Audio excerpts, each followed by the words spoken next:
Gurur Brahma, Gurur Vishnu, Gurur Devo Maheshwara, Gurureva Param Brahma, Tasmai Shri Gurave Namaha.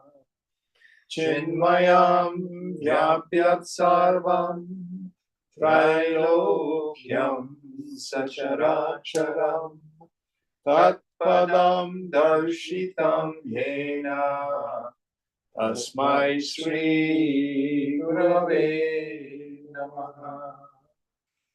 Tvameva Mata Cha Pita Tvameva Tvameva Bandhuscha Sakha Tvameva Tvameva Devya Dravidam Tvameva Tvameva Sarvam Mama Deva Deva Tvameva Sarvam Mama Deva Deva.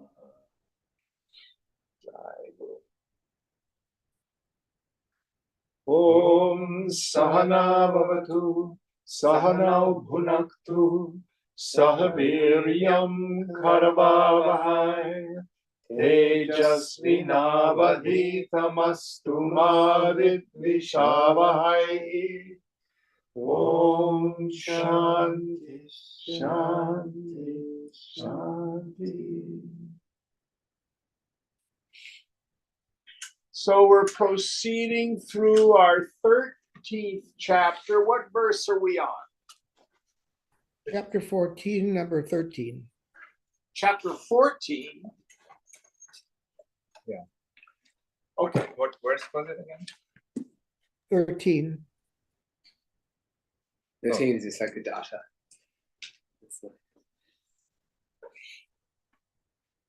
So chapter 14, verse 13. Is that correct? Yes, Yes, so is that right? Chapter 14, verse 13? that's what I have. Okay.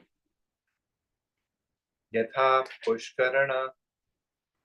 pushkara parnesmin napamash leshanam tatha vedana durva magami karmano lakshanam buddhe. As water does not stick to the leaves of a lotus, so also after realization, future actions cannot stick to the knower. Yes. So when we start off our practice, one of the maps, the suggestions that I highly recommend for people are the yamas and the niyamas of Raja Yoga. Do these particular things, form your moral behavior to this, don't do these other things. Things like satyam, truthfulness, saucham, cleanliness. Oh, I'm having a senior moment here. Of course, the root of them all is ahimsa. Don't do violence to others, don't do violence to yourself. So there are things we are to take up and things we are to reject. But for the man of perfect wisdom, they are out of control.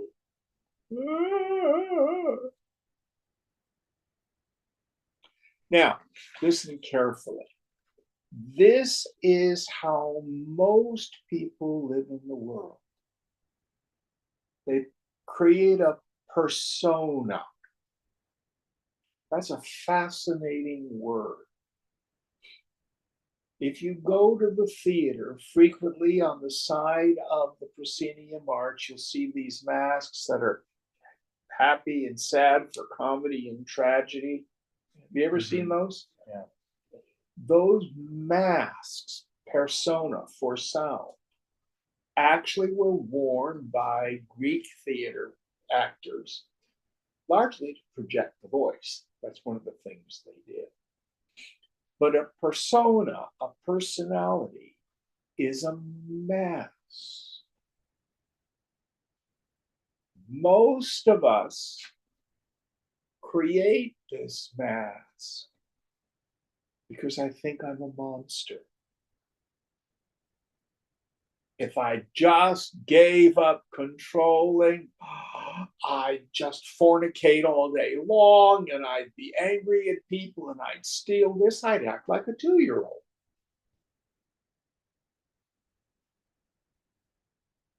Now, once we begin to let go of that mask and start to tell the truth about the yucky monster we think we are, we find that it starts to disappear.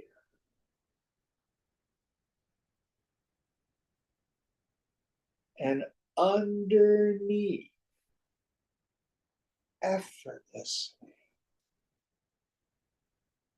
the person of steady wisdom inherently sees all people, all things as themselves. So, for example, if you're cooking and you cut your thumb, you don't go, bad thumb, you're just a terrible thumb. How did you cut yourself? Nobody does that. What do you do if you cut your thumb? You go, oh, you immediately love it because you, as an ego, pervade your body. So the person of steady wisdom doesn't have to worry about moral precepts anymore.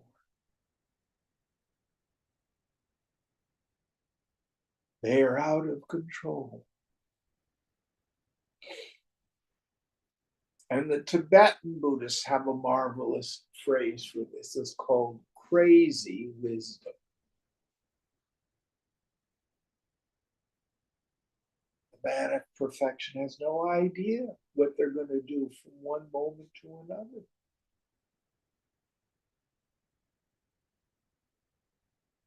They live from a deep intuitive place. Now, they may behave on occasion in a way that other people don't agree with.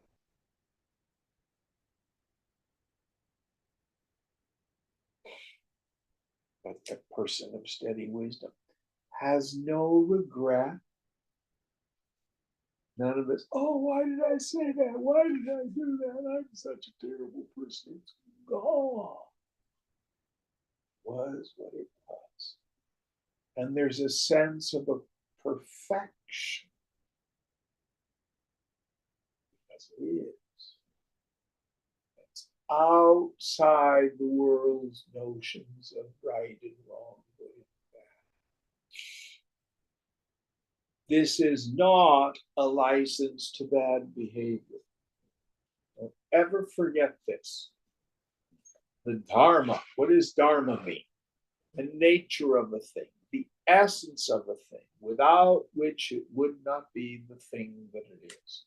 It's the Dharma of fire to burn. It's the Dharma of sugar to be sweet. It's the Dharma of water to be wet. The Dharma of the body is karma.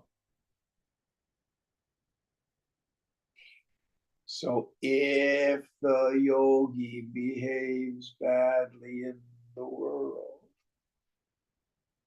just because he's a person of steady wisdom doesn't mean the results of those actions won't come back to the body.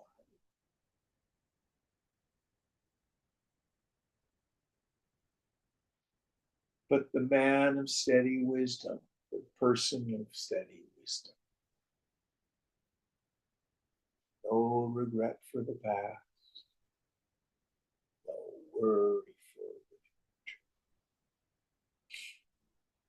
And hopefully, in this spiritual evolution, this unfoldment, he's taken a good look at what we call kleshas, the afflictions, the defilements, and has resolved them so they don't bushwhack them.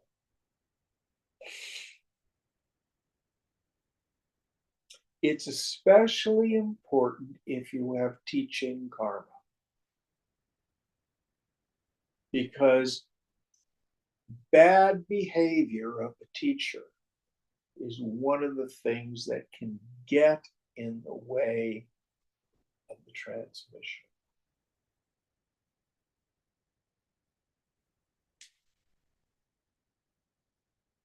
But there's no rules for the person of steady wisdom.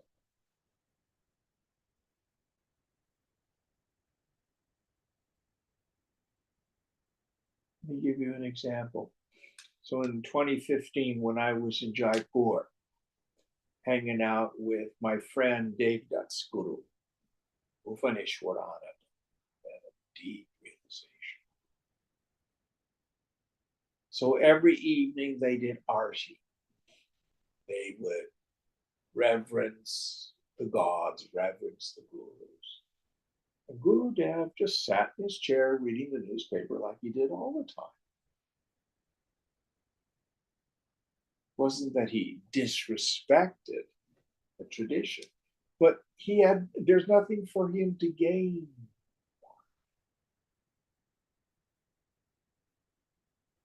Now, I, on the other hand, I participated in arti. Why? My intuition, I'm a guest. I don't want to do anything that would be not genteel, might be considered rude. You know, doesn't matter, but that's what I chose to do. But you never know. Person of steady wisdom has no idea from moment to moment what's going to happen. Any thoughts on this?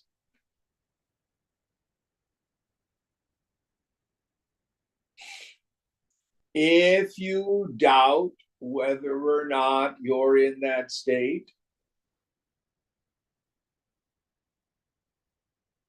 then hang on to this one teaching.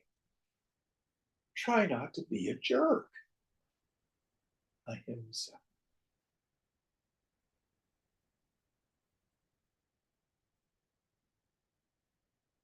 Should I be angry? Used to say. Somebody got angry. But he says, I don't get angry. I use anger. I take it out of my pocket and I use it. And when I'm through, I put it back in my pocket.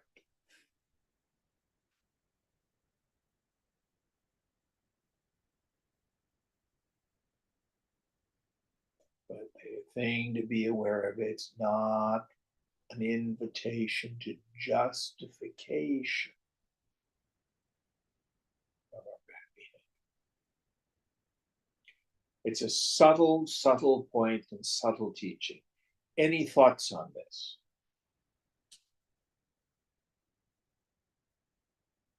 Next verse.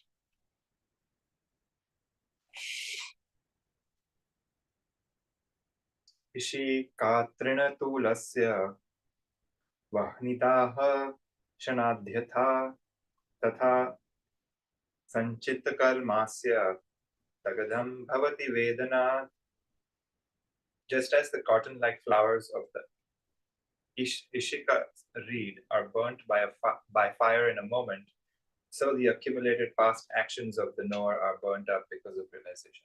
Yes. So his reference here is to, he uses the term sanchitta karma. So let's quickly review the three kinds of karmas that the scriptures talk about. Sanchitta karma. karmas of the past which have yet to fructify,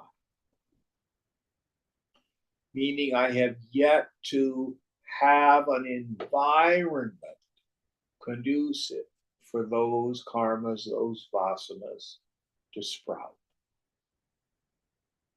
Agami karmas, those are karmas of the future that we set in place in this lifetime. Gee, if only I had been yada, yada, yada, yada.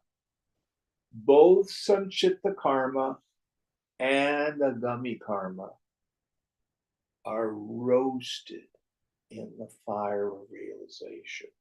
What does that mean? It isn't going to be any better than right now.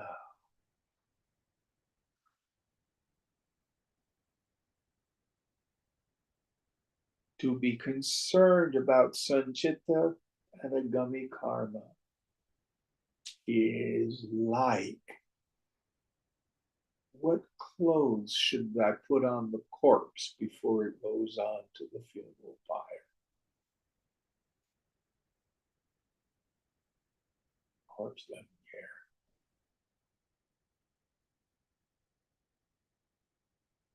So all we have is the now. And from the viewpoint of the body, the karma that matures in the now. The man of wisdom, the person of steady wisdom, has no real concern for that either. They see the product, the karma of this lifetime, the karma of the now, much like a shadow. It's there. It may be long or short. It may fall on a lovely green lawn. It may fall in the gutter, but you don't care.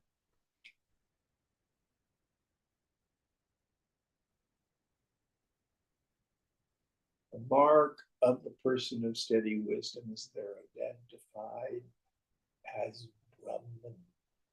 Brahman has no karma.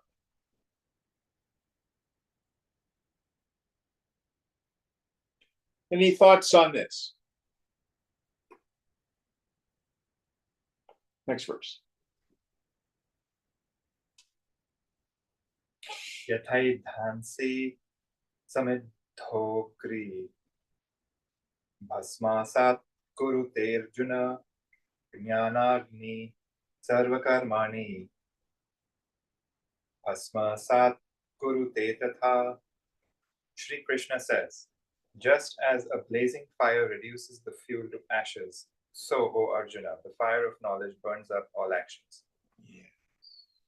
So the actions are only consequential if there's a sense of agency attached to them.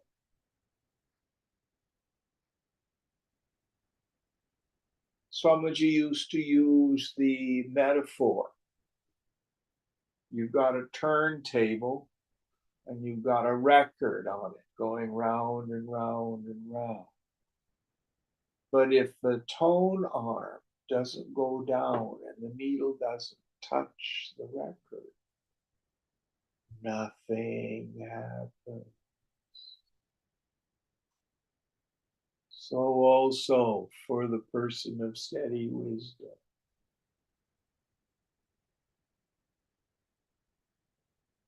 The fruits of karma that the world would consider positive or negative, they don't touch that person.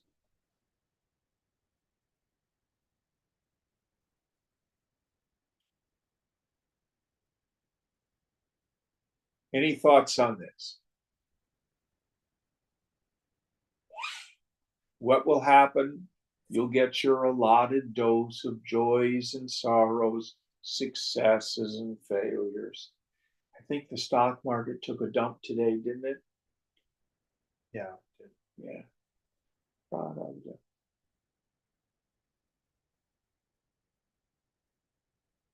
But the person who is identified in it, what's going to happen in the future.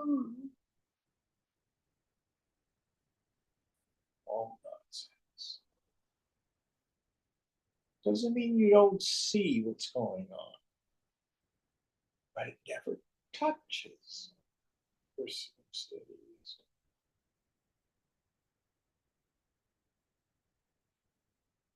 Next one.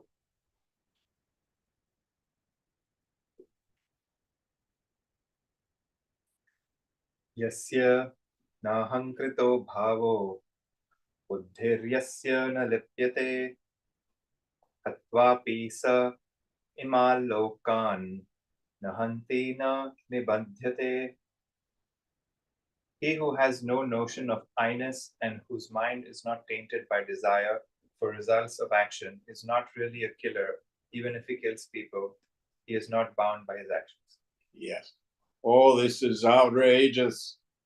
So a yogi can go out and if he wants to, he kills people. He is paraphrasing what Krishna says in the second chapter of Gita. The self never kills, nor does it become killed.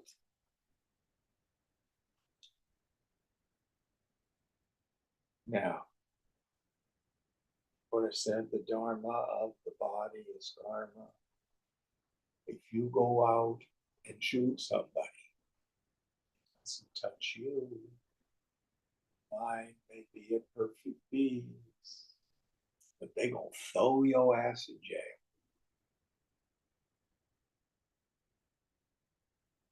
No escape.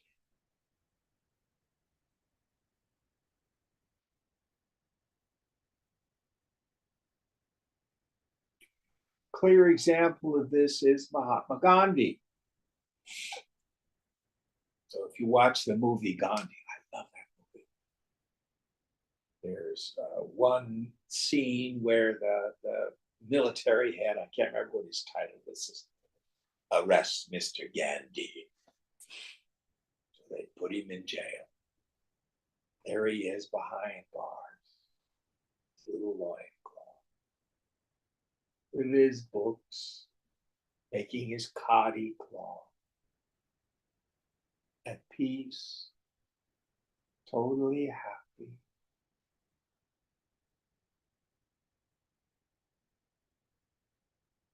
The British could not imprison him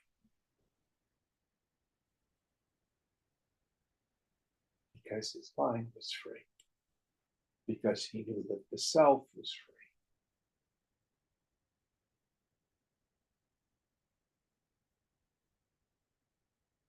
So again, there's a difference between freedom and license. They're not the same.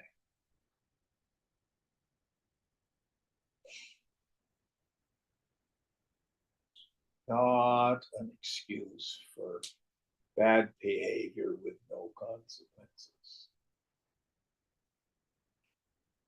But because the body, mind, intellect is inherently finite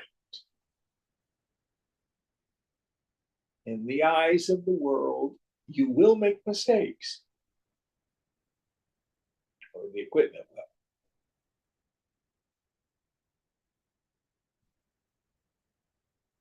We'll rationalize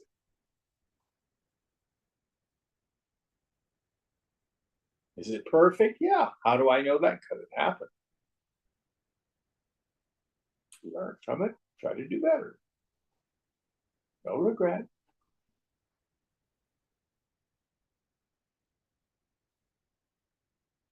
Oh, it was the other person's karma for me to yell at them. Bullshit. It's true, and you may have acted poorly.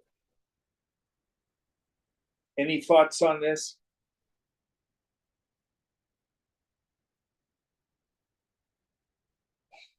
Next one. By the way, the worst criminal Their behavior never touches the self.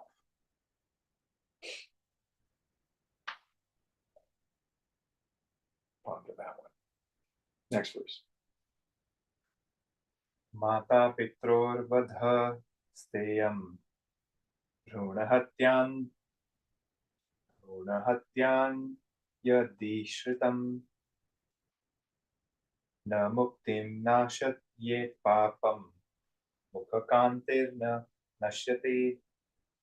In the Kaushitaki Upanishad, it is said that killing of parents, stealing, causing abortion, and such other sins do not affect his illumination, nor is the color, serenity of his countenance marred. So in the scriptures, it does say you do these sinful things. It does not affect the person's illumination. So there are Mahatmas who are seen to be doing rascally behavior. I think the most famous recent one is Chogyam Trungpa Rinpoche, who's an active alcoholic. But it never affected his enlightenment, his realization.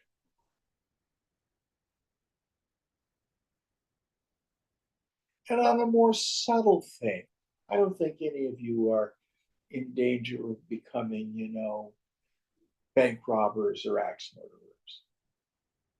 But if I am active in the world with a really high powered job and I enjoy making money,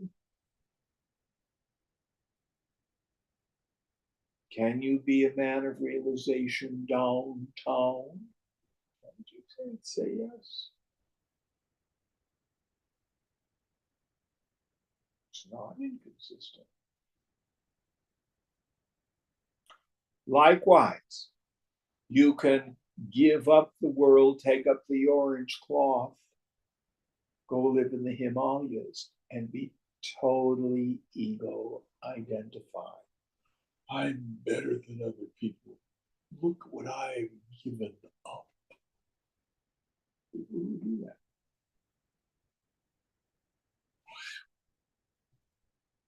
They have enormous pride in those sorts of things.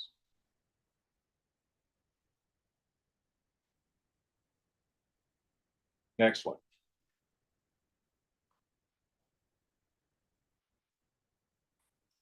Dukha bhava vedavasya sarva kamaptiririta. Excuse me. Sarvan kamana savapta hyamrito bhavadityatah. It has been said in the Aitareya Upanishad, like that like the cessation of all sorrows, the knower achieves all the desired objects also. He becomes immortal, achieving all the desired objects. So this can be interpreted two ways. One of them, you have a much greater chance of worldly success if you deeply internalize the teaching on karma yoga. You'll have a quiet mind that's single pointed on whatever worldly venture you engage in. I was talking with my friend Vilasini Balakrishna this morning. So several years ago, she was aware of a definite need. Now, she is a trained psychotherapist. That in this country, there were virtually no Hindu hospital chaplains. Jewish rabbis, there's Protestant ministers, there's Catholic priests, maybe some Muslim imams who do chaplaincy work, no Hindus.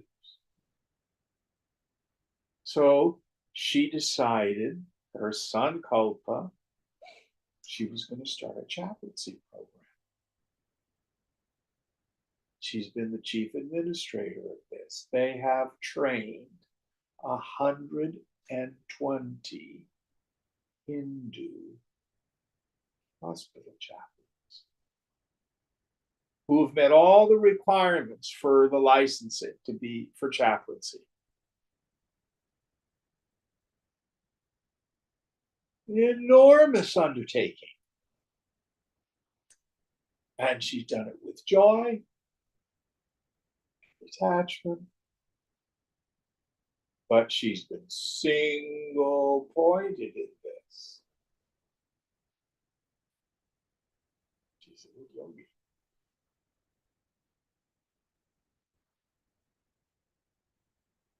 So, the teaching is knowledge makes you master of this world and the beyond. Now, the caveat here is only you can decide if you're attached to the fruits. How will you know if you're attached to the fruits? You'll suffer if you don't get them. Yeah. The other exegesis of this teaching is this. I want a big fancy car. How will you feel when you get the car? I'll be happy. I want lots of sex. How will I feel when I have lots of sex? I'll be happy. I want a big house. How will I feel when I get the house? I'll be happy. I want to be someone in the field of business. I want to, what do they call it? Startup. I want an IPO. How will you feel? Yoga says, well, why don't you take the easy way and not use the middleman and go straight for the happiness? So that's the deeper understanding that all their desires are fulfilled. They get the fruit of what all those worldly pursuits would have given them, and an enduring happiness. Because whether it's the title or the job or the money or the car or the boyfriend or girlfriend, it's all temporary. Any thoughts on this point? So this is the great beauty of the Bhagavad Gita. Arjuna is not a very pure sannyasi up in the Himalayas who's renounced the world. He's a person with worldly desires, a worldly job, family, and he doesn't leave these things.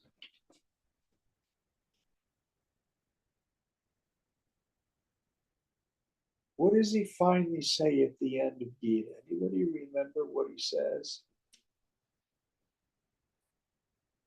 My doubts have been cleared up. I am resolved as to what my duty is. Charge! And off he goes. He has an integrated personality. His proclivities, his vasanas are moved in the body. The mind is in perfect alignment with those activities. The intellect has no doubt. That's an integrated person who's effective and powerful.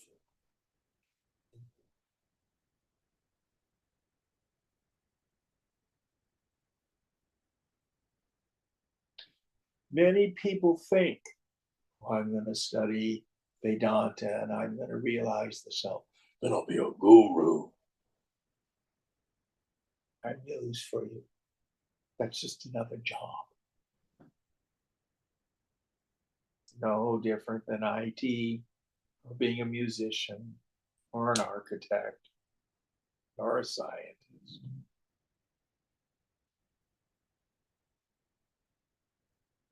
If it's your swadharma, it will happen.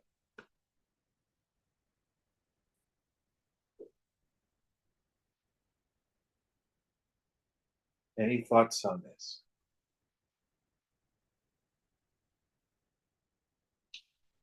So what I want to stress is don't try to be a particular kind of person. Let your swabhava, your nature, take its course. Strive for excellence. Spend yourself in love. I love that phrase. But you stay identified as Brahman. Untouched by it all. Next verse.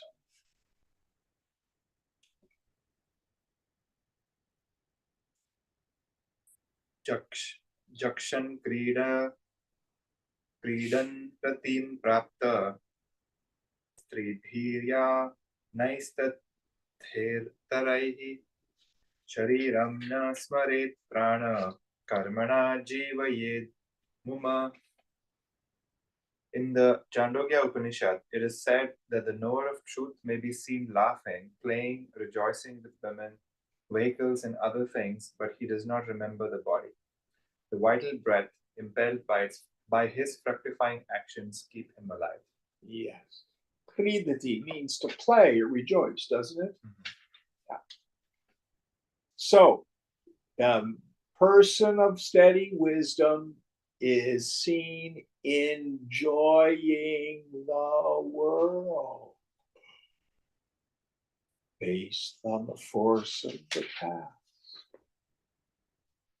Now, what their idea of enjoyment is can vary immensely. So, what was Swami Tapovanam's idea of a good time?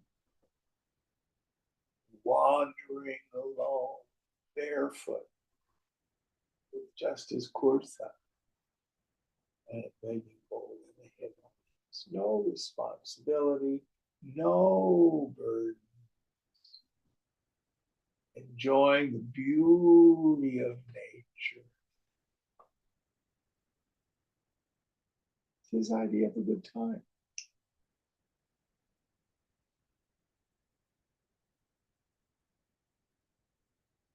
Other men or women of wisdom have very different product.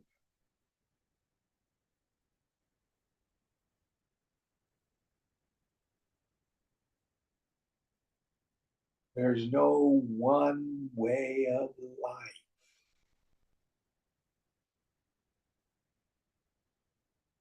What is the mark of a person of steady wisdom? They're unafflicted by desire. In the end, desire is not even an impediment to realization. It's attachment that's the impediment.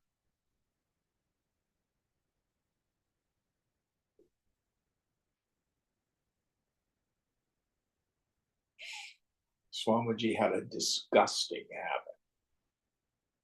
He used to do snuff. Mark Herman, do you remember him doing snuff? Yeah, I do. Well, it was just, he would have these orange handkerchiefs and he'd go, and he would always move the camera away to like a plant or the BMI chart when he's doing that. Then at some point, his doctor says you can't do snuff anymore. And he quit overnight, never even talked about it.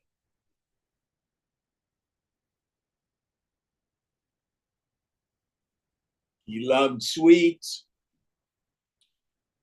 And then he became an insulin dependent diabetic. No sweets, except on rare occasions.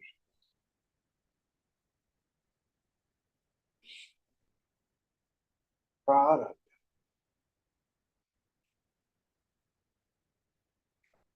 So ride the horse in the direction it's going. You don't have to push the river downstream. It's all gonna unfold. You don't need a business plan for life. You can have one. It's gonna make you happy. Oh, I want to be a millionaire by the time I'm 35. And then what?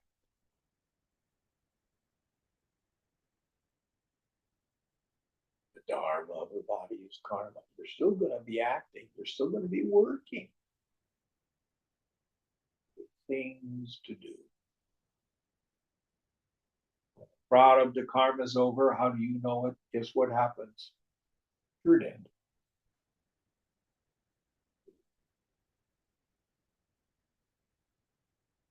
I want to make a difference in the world. Might, you might not. Yogi's not concerned about celebrity.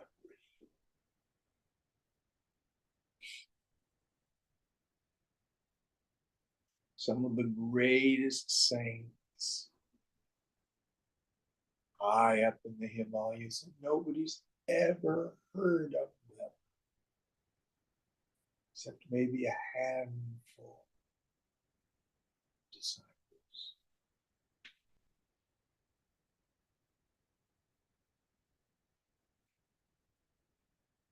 And I always like to say, who's making a greater contribution to the world? The person marching around with a placard, or the yogi in deep meditation, intending the welfare of all beings? Loving kindness meditation. Who's to say? All right, next verse. Sarvan kaman saha noti nanya vajjan makarbabhihi vartante shrotriye bhoga yugapatram varjitaha. The knower of Brahman attains fulfillment of all his desires. For him, unlike others, there are no enjoyments through rebirths and actions. His bliss is unqualified and immediate and devoid of sequence or degree. Yeah, he lives in the now and enjoys the now, the beauty of it, the intensity of it. And Vidyaranya is talking about his own life. I have not read an in-depth biography of him. I do not know when his awakening happened. But he was deeply involved in politics. You probably know the history better. What was the kingdom that he was a minister in? It was the Vijayanagara kingdom. Say it again. Vijayanagara. Vijayanagara. Yeah, like Vijay, like Vijayanagara? Yeah. Okay. And he did that for a long time and then ended up taking sannyas and hanging out at the Sringeri Mutt, where eventually he was chosen as the Shankaracharya. Very different kind of life. You never know. Your nature, your job, what you do in your life can change. What I'm doing now is, in many ways, my fourth career.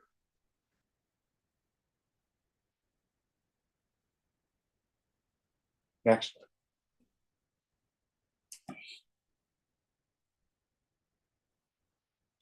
Yuva rupi cha vidyavan nirogo dhridachittavan sanyopeta sarva prithvim vittapurnam prapalayan.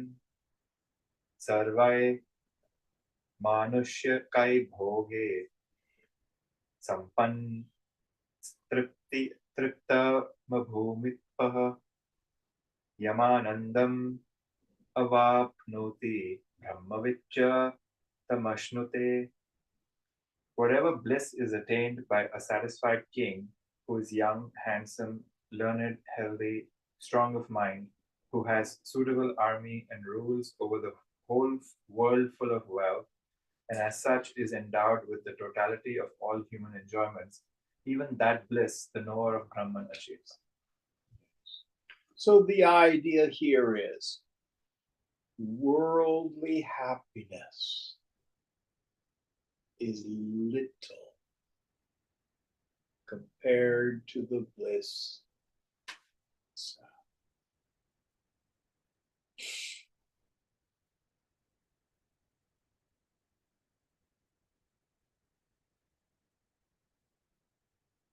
I tell people I was a real pig as a kid. I've tasted this world.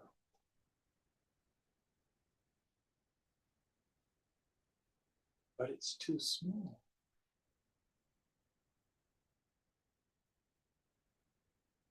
Never really satisfied.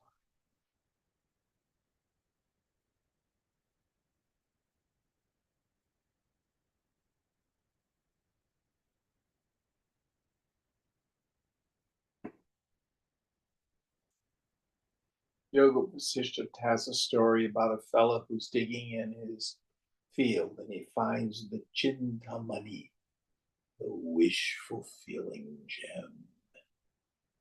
But he doesn't know what it is and he discards it. He's digging around and he finds a couple pieces of broken colored glass. And he thinks, oh, rubies and rubies. Delusion. So also the foolish person does not know the Chintamani, the wish fulfilling gem, is myself. That beautiful phrase he used earlier, Vidyaranya Brahmananda Rasa Swad, tasting the bliss, the juice of bliss. Doesn't mean there's not pleasure in the world, but it's little and it's transient. If it's your prarabdha to dance with it, knock yourself out. But all that ever happens, desire and object of desire become one. Oh, that stopped my mind. There's Krishna again. It's not that worldly happiness is antithetical to the bliss of Brahman. Listen very carefully. The world is not bad. It's just void. It's neutral. There's nothing there.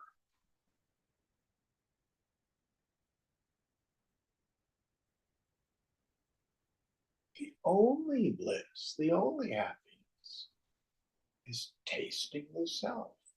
I either do it in a mediated way using the medium of phenomenal objects, or I taste it immediately in a non-mediated way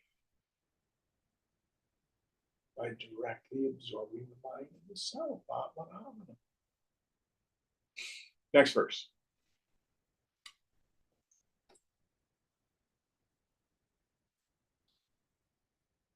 Martya bhoge dvayo nasti kama triptiratas sama bhogan nishkamataikasya parasyapi vivekatah. For both the king and the knower, there is no attraction for worldly enjoyment. and so their happiness and contentment are comparable. One has desirelessness because of enjoyment, the other because of discrimination. Yes. So the young, handsome, wealthy king with the big harem and stuff like that, I kind of disagree with Vidyaranya. My suspicion is I don't think he has perpetual happiness because the nature of the mind is the more you get, the more you want.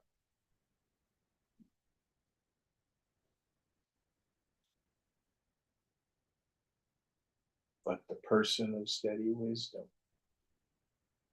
there's no end to how deeply the mind can revel in the self.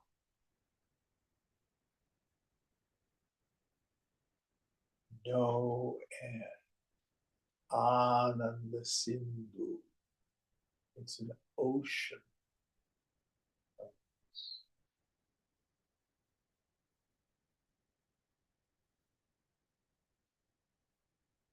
Next one.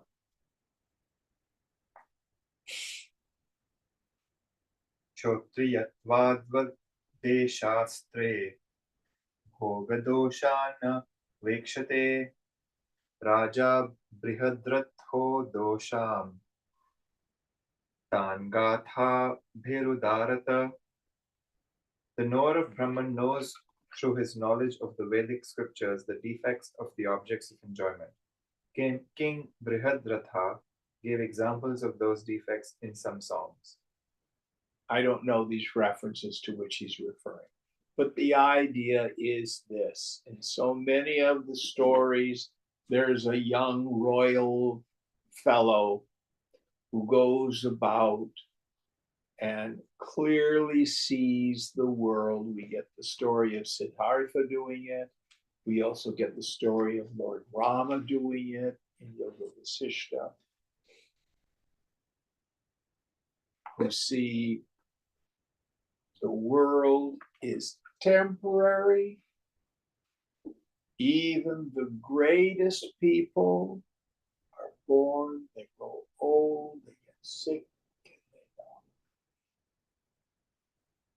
Most powerful people in the world experience the loss of loved ones, loss of possessions. No escape.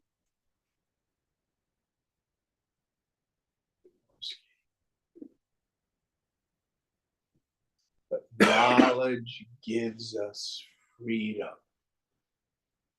from the karmic chakra, cycle of becoming. Going on.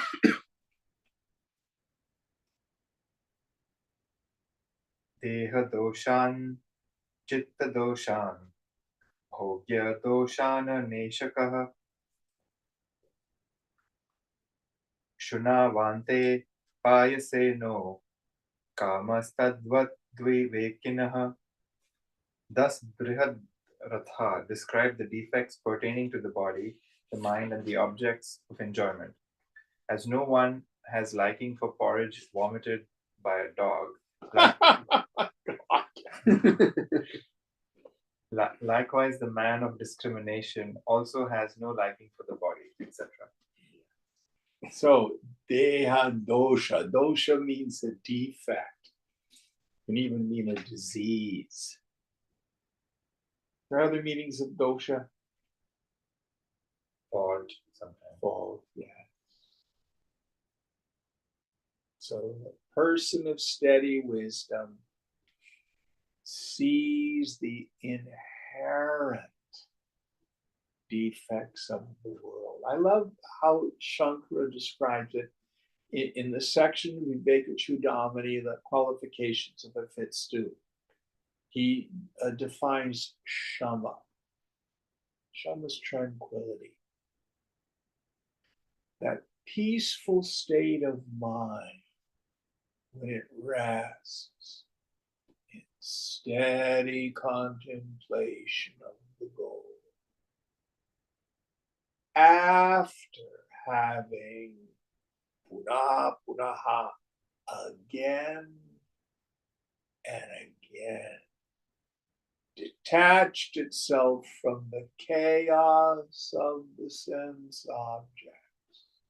How? Through a steady observation of their defects, their doshas.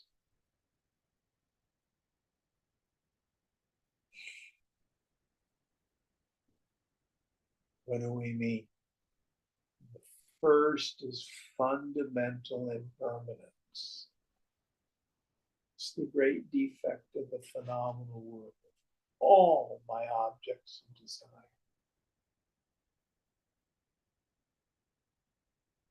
Second, it takes kartavya to acquire them. What's kartavya? Duty. Obligatory action, obligatory duty, struggle, work. I gotta have that. I gotta have that.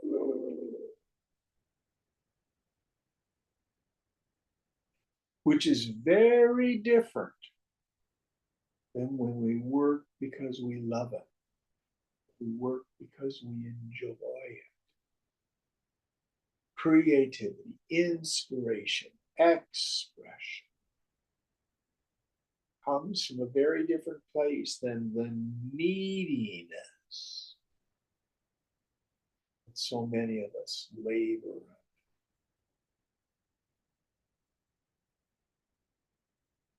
So the world keeps revolving, all the various objects. And my mind keeps revolving. I want this, that, and the other thing. And I want this, that, and the other thing. And so this is what life is like. But every once in a while, away! Got something. And what happens to the mind? I want to repeat it. That's what happens. Keep that. Or as Shakespeare says in Hamlet, grunting and sweating after a weary life.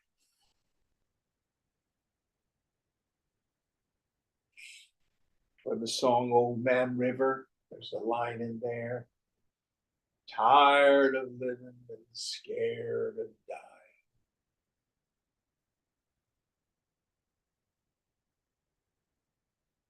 How most people live.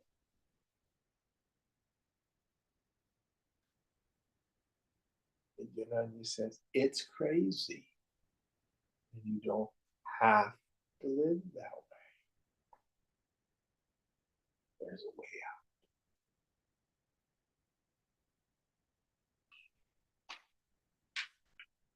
Any thoughts on this?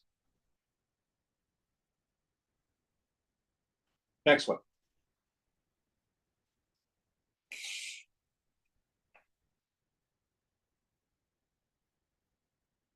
निष्कामत्वे समेप्यत्र राज्ञ साधन संचये दुःखमासीद् भाविनाशात्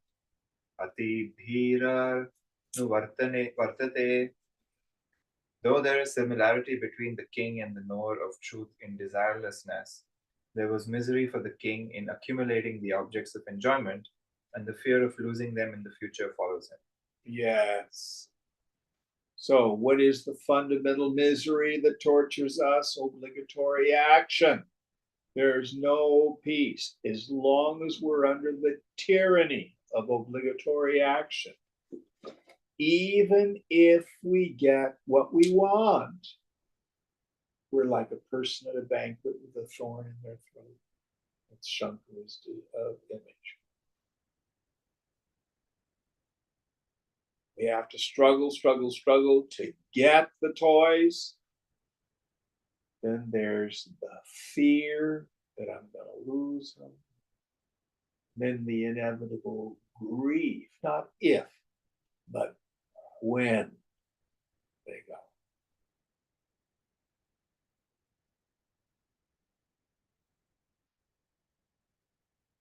Oh, I have a broken heart. This fellow dumped me.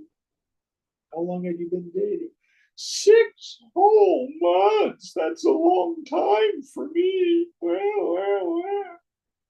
You have no idea what grief is. Wait till you meet a couple that's been married 50, 60, 70 years. And the partner dies. Frequently, the surviving partner doesn't last a year afterward.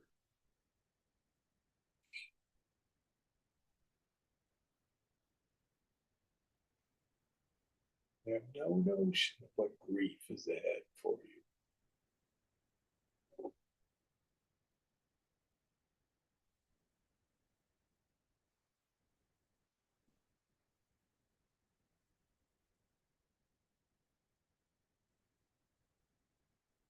Everything in this world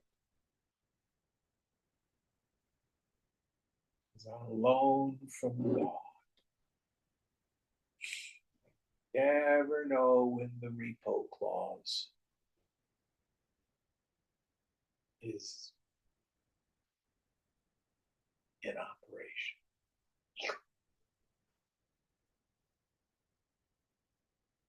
Doesn't mean be afraid of the world. Live like a dying person. If you've known anybody with a terminal illness, some people are so terrified they can't get out of bed. But many live very full lives. Frequently, they live more fully than they did before their diagnosis. I used to see this with people diagnosed with AIDS. They came alive in a way that they had never been before because they knew it's all so temporary.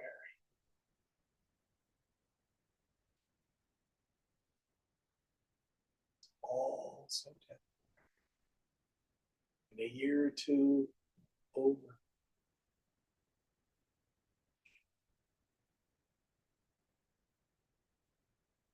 Next verse.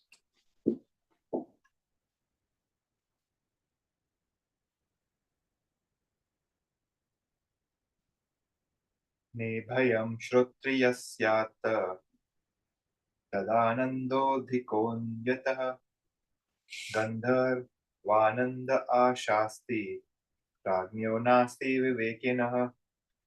Both these miseries are absent for the knower, so his bliss is more than that of the king. Besides, the king may have desire for the bliss of the Gandharvas, but the knower has none. Gandharvas are celestial beings. So the king may say, oh, I've got everything in this world, but now I want all the happiness of bigger, better worlds. Swarga, heaven.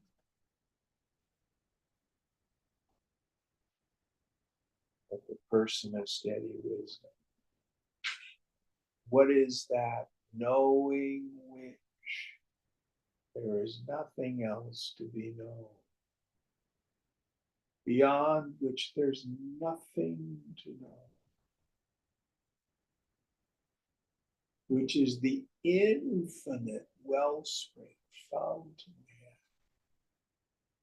of all happiness that's inexhaustible. And I like to say, it's free. You don't have to look your best, and it won't rot your liver. It cannot be abused. There is no downside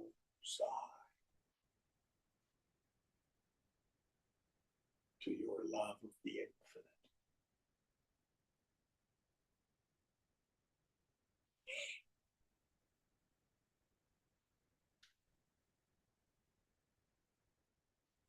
All right, one more.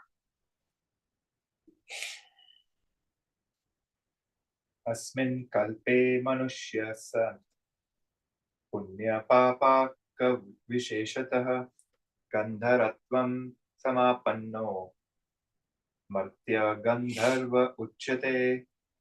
One who has become a Gandharva because of the particular result of his meritorious actions as a man in the present cycle is called a human Gandharva. So if you're a super goody and you develop particular siddhis, you can then live a super sensuous, blissful experience as a Gandharva. Is that true? I don't know.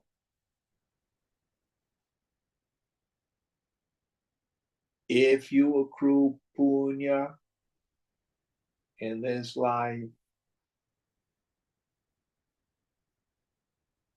you may own stock in an IPO, and then overnight you're worth $10-20 million.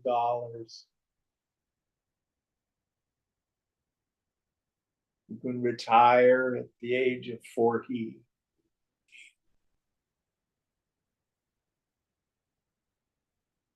Travel wherever you want, eat whatever you want.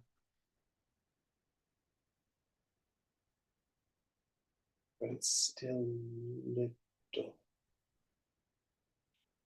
compared to the bliss of the self. It's funny. One of the things I have noticed about people who have made a lot of money is there's not always, but an assumption that I know more than the next person. And therefore, I'm entitled to a particular kind of treatment and respect. I have a particular friend. Thing happened with an IPO, he was worth $10 million. He used to be rather gracious when we went to a restaurant. Now I'll sit with him and he's just not at all patient or accepting. Very entitled.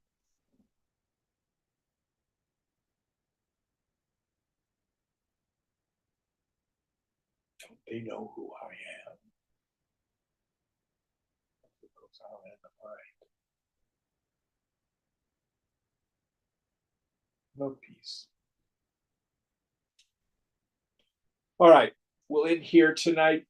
What verse are we on for next week? 29. Om Purnamada Purnamidam Purnat Purnamudachyate Purnasya Purnamadaya Purnameva Vashishyate. Om Shanti Shanti Shanti. Hari Om. Sri Guru Bhyo Namaha. Hari Om.